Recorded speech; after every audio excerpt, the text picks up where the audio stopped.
Dende Sanxenxo e para toda Galicia, Verán, Verán. Co patrocinio de Adegas Martín Kovacs. Denominación de orixe Rías Baixas. E Concello de Sanxenxo.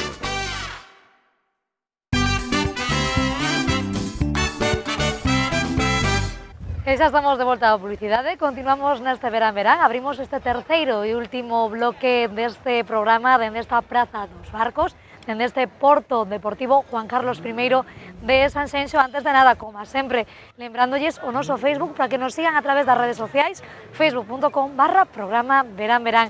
Iniciamos este terceiro e último bloque falando das festas patronais daqui deste concello, falando dunha cita deportiva que cumpre ni máis ni menos que 19 anos. Estamos falando da Milla Urbana, un evento que non se quixo perder a nosa compañeira Nerea García.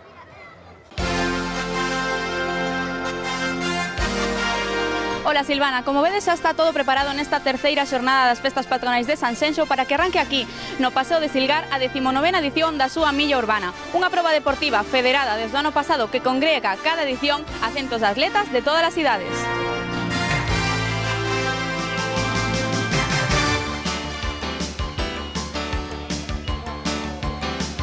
A ver, contadme, por aquí de onde sodes?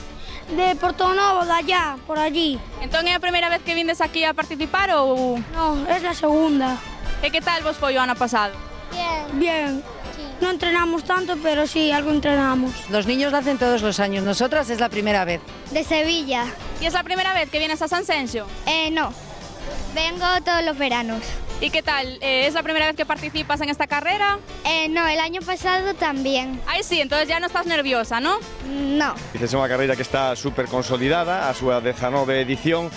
Nos 2-3 últimos anos foise tratando de mellorar un pouquiño, agora é federada, pois temos control de cronometraje con chips, bueno, a través deste ano concretamente Championship Norte. Ademais da proba da milla da Villa de Sanxenxo sempre hai probas para rapaces na playa, xogos tradicionais. Bueno, pois o deporte aquí en Sanxenxo é un sitio idílico para practicar calquer tipo de deporte.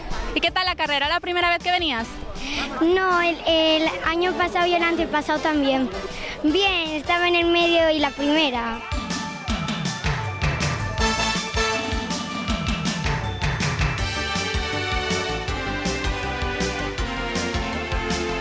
Bien, ganamos hoy una buena carrera por el día y hoy hemos ganado todos.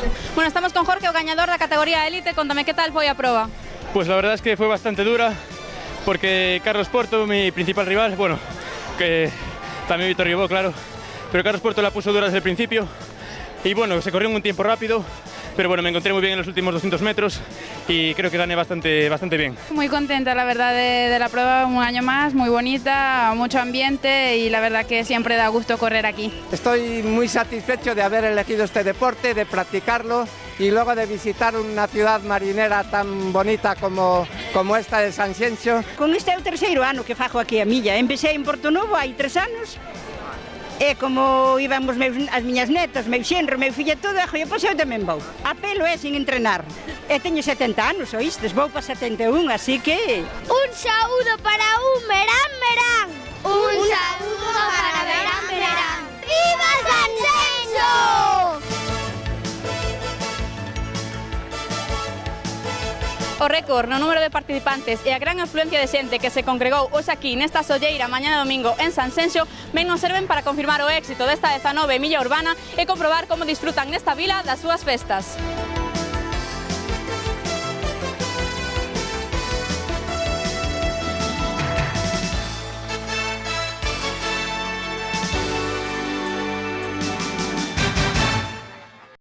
Pois con ese bo ambiente e ese éxito desa 19ª edición desta carreira en Sanxenxo quedamos e nós seguimos agora con máis contidos. Falamos agora dunha cita coa tradición, coa historia, unha cita que ten lugar en Chantada. Estámonos a referir a ese folión dos carros, unha cita que non se quixeron perder os nosos compañeiros de Tele 20 Chantada, concretamente a Talisa chegou, Lorena Gallardo. O folión de carros de Chantada representa dende hai décadas a historia e a cultura da vida rural galega. En Chantada, cada sábado das festas patronais desfilan carros e carrozas con pequenas e grandes historias do pasado e do presente desta comarca. Hoxe está declarada festa de interese turístico galego, pero todo comeza semanas e meses antes aquí, no mercado gandeiro, onde se elaboran os carros e carrozas.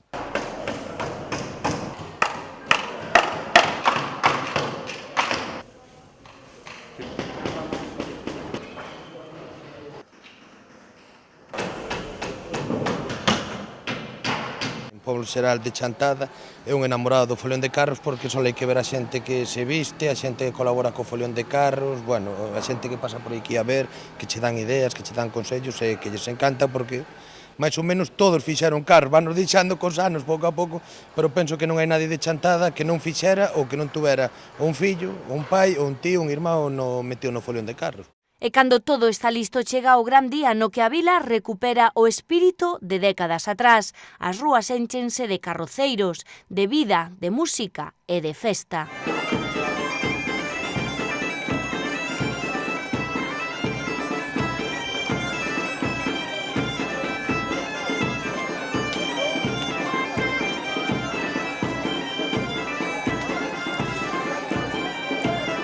Cantas persoas formades parte da vosa carroza? Pois unhas 12 persoas, unhas 12. Pero, bueno, cada un colabora como pode. Claro que sí, todo é importante. Todo é importante, sí. Desde o que trae unha cerveza para tomar, ata o que se bota ali 12 horas ao día, todo é importante, porque cada un fai o seu papel sempre. E aí xa chega o carro número 7, o baile da vela.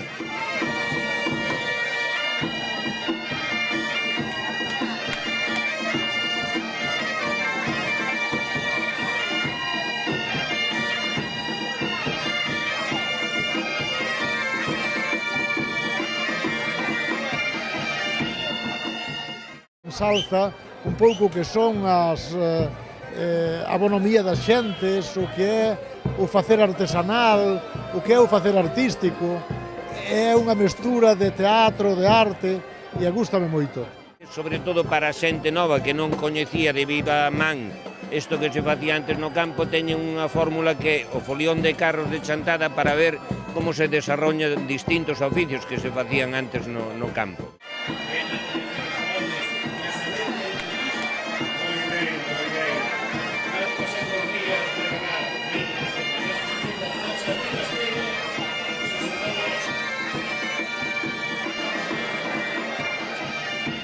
Carroceiros que son o alma do folión de carro, que son os que fan os carros e son os que traballan durante todo o mes de agosto o calor ali no mercado gandeiro. O sentimento levase na sangue, isto é algo noso, temos que cuidar, pouquinho a pouco estás a mellorar, vemos que a asociación involúcrase tamén, o pobo, gracias a Dios, que está aí tamén se molla con nós, e ao final somos unha piña que isto é noso e hai que tirar por aí.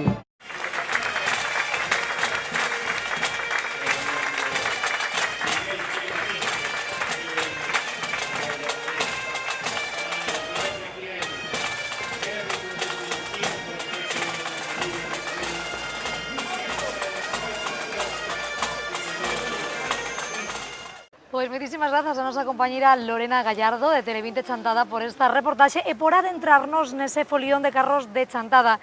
E nos imos xa coa derradeira entrevista deste verán, dende esta Praza dos Barcos no Porto Deportivo Juan Carlos I de Sanxenxo. Falamos agora de algo moi importante como é a accesibilidade e facémolo cun mozo, un home que coñece moito nesta materia. Ele é Paulo Fontán, membro da Xunta Directiva de Cogami e presidente da Amizade. Paulo, moi boa tarde. Hola, boa tarde. Bueno, moitísimas grazas por estar connosco neste verán.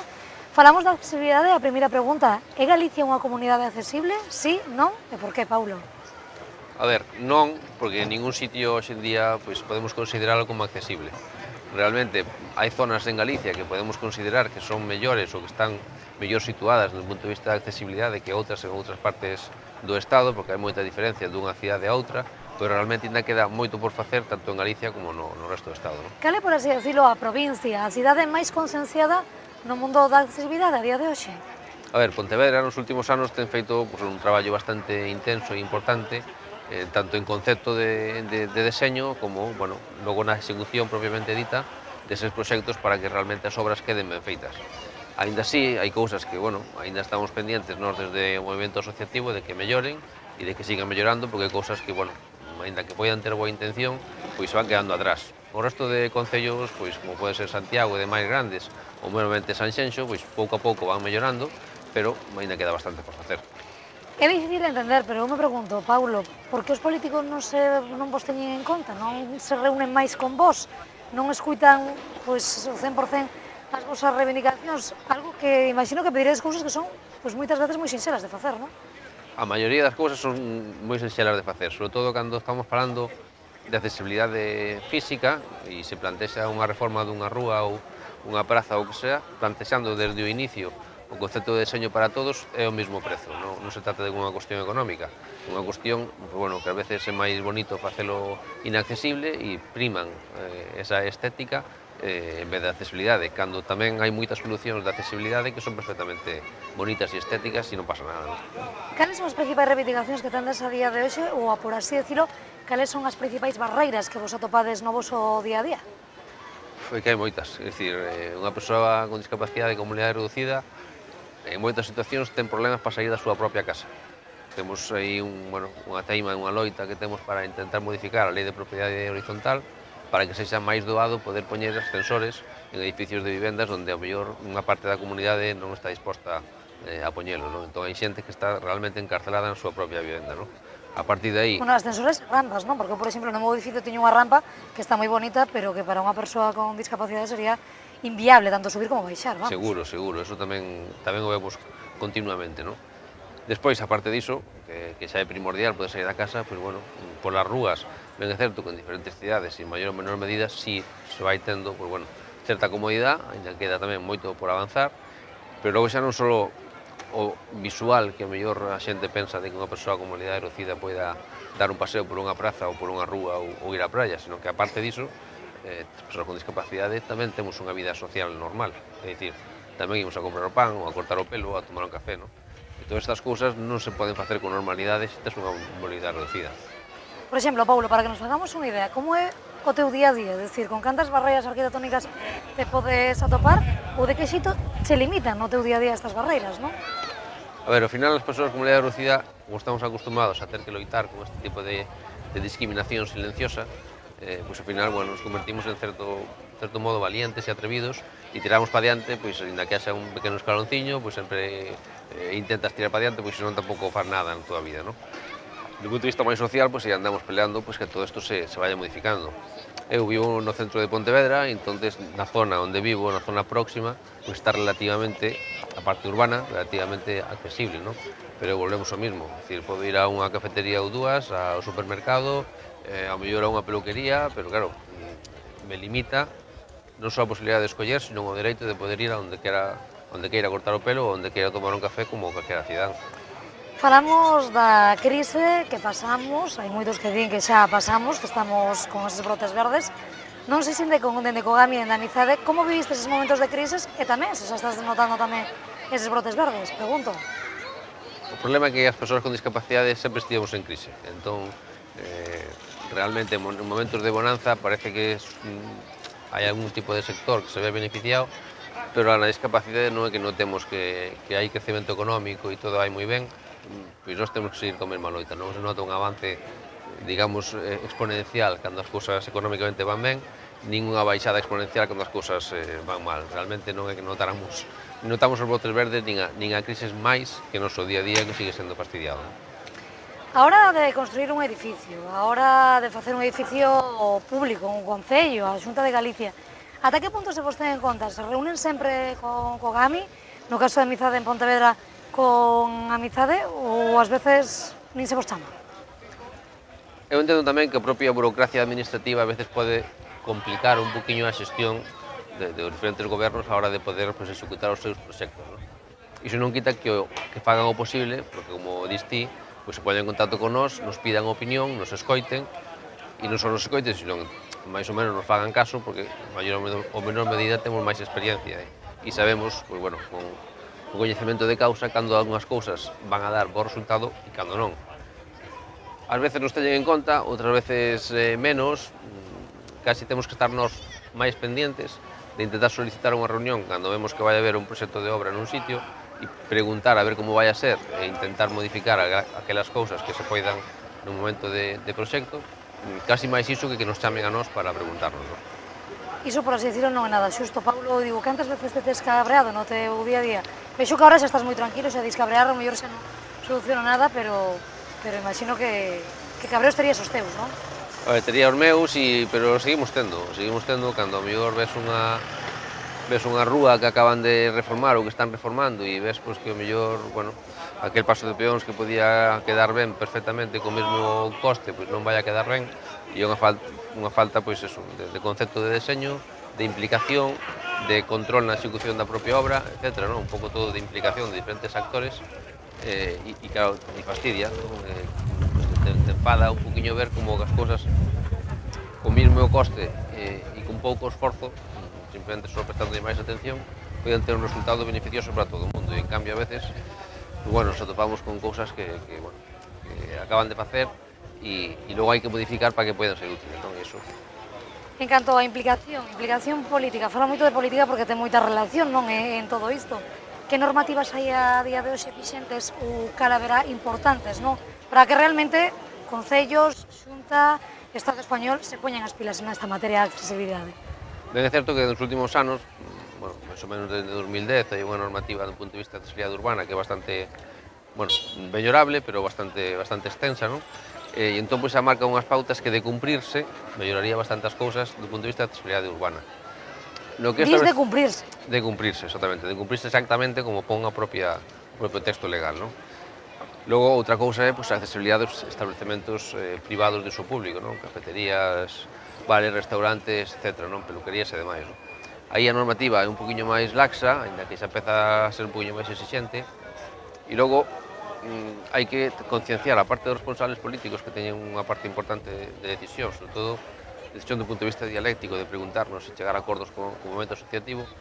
Tamén hai unha parte importante de responsabilidade nos técnicos e técnicas, non o personal técnico dos diferentes concellos, porque realmente son o personal técnico quen elabora os proxectos, quen está pendiente de que esa execución se faga correctamente e demais. Por moito que un político, mellor un alcalde ou un concelleiro ou concelleira lle diga a un responsable técnico que intente facer eso ben, o responsable técnico é realmente quen sabe cando está ben e cando non. Entón, non quero sacarlle ningún tipo de responsabilidade aos políticos que teñen a súa, pero os técnicos tamén teñen que poñerse as pilas. Estamos xa no último minuto de entrevista, Paulo. Eu quería preguntarche por un desexo no mundo da accesibilidade. Se tiveras que destacar un, dous ou ata tres, cales serían eses desexos, Paulo? A utopía realmente é que calquera persoa pode desenvolverse na súa vida cotiá en igualdade de condicións que calquera outro cidadán, sin ter que necesitar de axuda de alguén para poder entrar nunha cafetería, para poder entrar nun baño, etc. Porque o mellor hai un escalonciño ou porque o mellor simplemente persoas con discapacidade auditiva ou xordas e demais para poder comunicarse en calquera sitio ten que ir acompañada do seu intérprete, e iso non é xusto nin é igualitario, porque outras persoas que non teñen discapacidade van elas solas a calquera sitio sin ningún problema e poden facer a súa vida. Eso sería a utopía, non? Agora, hai que ir dando pasos pouquinho a pouco, que nos escoite un pouquinho máis e que se nos faga un pouquinho máis de caso cada vez e así, pouquinho a pouco, esperemos conseguir esa meta, non? Pois moitísimas grazas, Paulo, con esas reivindicacións e con eses desexos que damos, e nós non temos tempo para máis. Despedimos o noso convidado, despedímonos tamén de todos vostedes nesta Praza dos Barcos, neste Porto Deportivo de Sanxenxo, xa que esta é a última derradeira entrevista. Desfruten moito da fin de semana. Lembren que voltamos o vindeiro venres xa co derradeiro verán desta tempada. Quedan agora con noso grupo da semana, sobre todo ella. Sexan moi felices, vémonos a vindeira semana. Un bico moi grande. Graciñas, Paulo.